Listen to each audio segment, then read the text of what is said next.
And the idea that when we talk about defense contractors, most people think about Lockheed Martin or Boeing, these giant companies that win these huge contracts to build fighter jets or bombs. But the DoD relies a lot on what are called service contractors. These are contractors like Booz Allen, McKinsey, and CACI, hired to do things like accounting, legal services, consulting.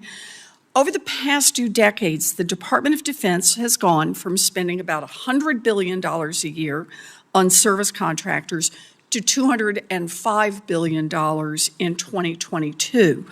And this is the point. It is not quite half of the entire budget that we're spending, but it's sure starting to crowd in on it. Mr. Mosher, you lead the National Security Division for the Congressional Budget Office, and you have decades of experience in budget analysis. We know from public reports that DoD currently employs 2.1 million military personnel and about 770,000 civilian personnel.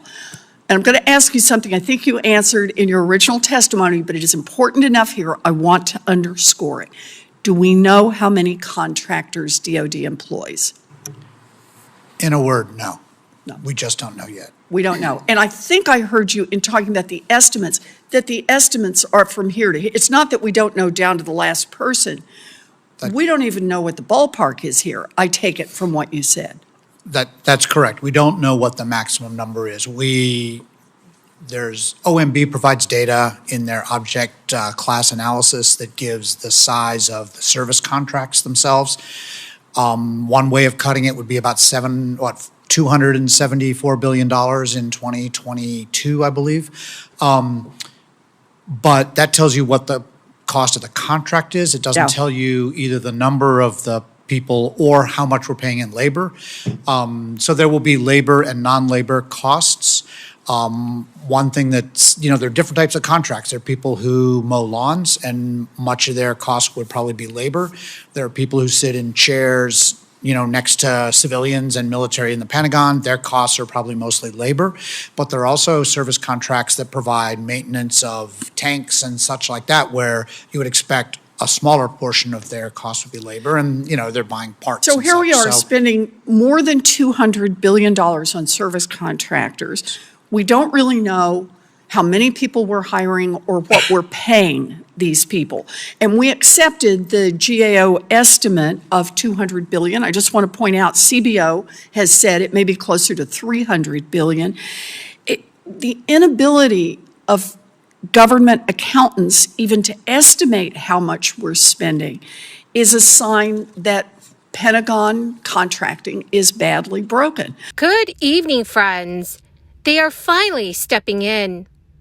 As congressional lawmakers continue to stall negotiations on the upcoming government spending bill, state officials are now working together to create new ways for low-income households in order to receive additional relief money. This is major news, as the Senate is on track to miss the September government shutdown deadline. My dearest friends, please make sure that you watch until the end of this video. Also, in a video later today, I will be announcing several winners for the Walmart gift card giveaway. If you would like to enter these weekly giveaway, friends, please click and like several of my videos and then comment below the keyword of each video that you watch. The more videos that you comment on, dearest friends, the greater your chances of winning the giveaways. Senate Minority Leader Mitch McConnell acknowledged this week that the Senate will miss a September deadline to complete its version of the $1 trillion Farm Bill reauthorization. Mitch McConnell, who serves on the Senate Agriculture Committee and the Senate Appropriations Committee, made the comments at an event earlier this week. Mitch McConnell stated, "We will figure it out. Democrats are really not interested in rural America anymore, but somehow we'll put that together." The Farm Bill is a massive package that sets policy for agriculture, forest health, food aid programs, conservation, and other areas overseen by the Department of Agriculture. The bill must be reauthorized every 5 years and is set to expire at the end of September, though Congress has the option of filing an extension.